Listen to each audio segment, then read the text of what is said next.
5 Qur'anic principles of Islam they never told you about. Rediscovering the essence of peace. They say that every generation inherits a story about what it means to be Muslim. For centuries, that story has revolved around 5 great rituals: the testimonies, the prayer, the almsgiving, the fasting, and the pilgrimage. These acts shaped our inner world, refined our character, and disciplined our souls. But imagine, for a moment, that this familiar story is only one chapter of something much larger. Imagine that behind the rituals lies a deeper mission, a mission not confined to the self, but extended outward to the entire world. What if Islam, in its Quranic essence, was never meant to be only a guide for how to be a Muslim, but a blueprint for how to bring peace to humanity? This is the journey we are about to take, a journey back into the Qur'an, to rediscover a definition of Islam that is active, dynamic, and profoundly human. A new beginning, what Islam truly means. Our story begins with a single word, Islam, not the identity printed on a document, not the creed inherited from parents, not the label we carry through life. In the Quranic narrative, Islam is something far more alive. It is a behavior, an action that moves outward from you to others. Its essence is simple yet revolutionary. Islam is granting peace, not submission, not surrender, not a passive state of being. It is a deliberate act, a choice to make others safe from your tongue and your hand. This is why the greeting of Islam is Salam Alaikum. This is why every prophet is described as Alayhi al-Salam, peace be upon him. They were not merely messengers of doctrine, they were carriers of peace. And so, the story of Islam begins not with belief, but with behavior. The pillars we know and the questions we never asked. Before we uncover the 5 Quranic principles, our story pauses to revisit the pillars we grew up with. The 5 traditional pillars, prayer, fasting, charity, pilgrimage, are noble acts of devotion. But the Quran never calls them the pillars of Islam. They are tools for self-reform, not the definition of Islam itself. Then came the theory of 3 pillars by late Dr. Shar: belief in God, belief in the last day, and righteous action. A compelling idea, but one that collides with a crucial Quranic truth. Iman comes after Islam, not before it. The Quran itself draws the line. The Arabs said, "We practice Iman." Say, "You have not." Rather say, "We practice Islam." For Iman has not yet entered your hearts. Surah 49, verse 14. The story is unmistakable. Islam begins with peace-giving behavior. Iman is a later, deeper, a second stage of granting security. And now, with this sequence restored, the path opens before us. The path to the 5 Quranic principles of peaceful coexistence.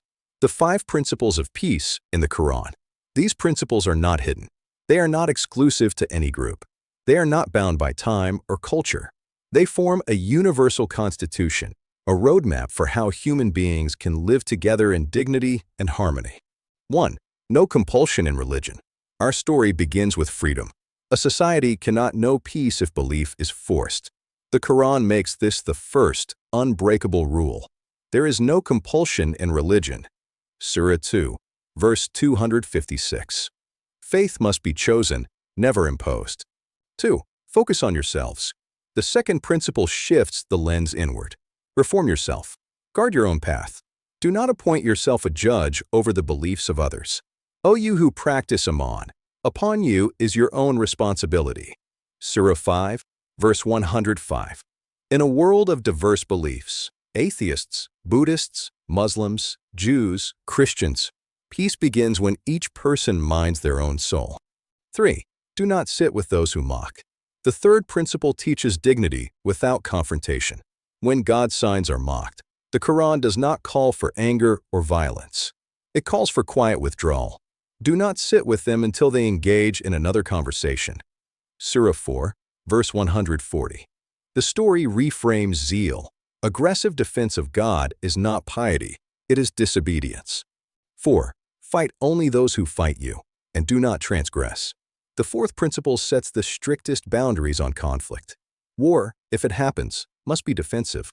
It must be for justice, not conquest. And even then, the moral line remains.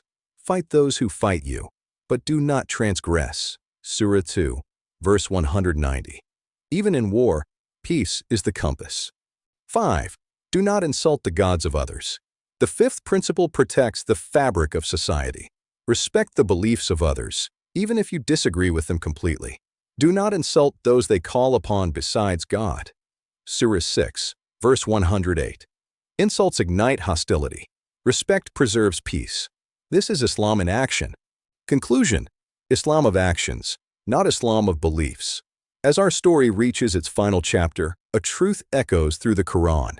Judgment is based on actions, not beliefs. The Qur'an repeats it again and again.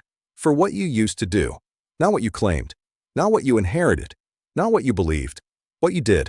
The word creed, aqidah, never appears in the Qur'an. Not once. Islam, in its original story, is not a badge of identity. It is a commitment to peace, a way of living that transforms the world around you. And so the question remains, lingering like the final line of a timeless tale. If the essence of Islam is granting peace to everyone, how will these 5 principles reshape the way we treat one another today? Based on the findings of the Transitive Iman research by Dr. Khaled Al-Saeed Hassan. Thanks for watching.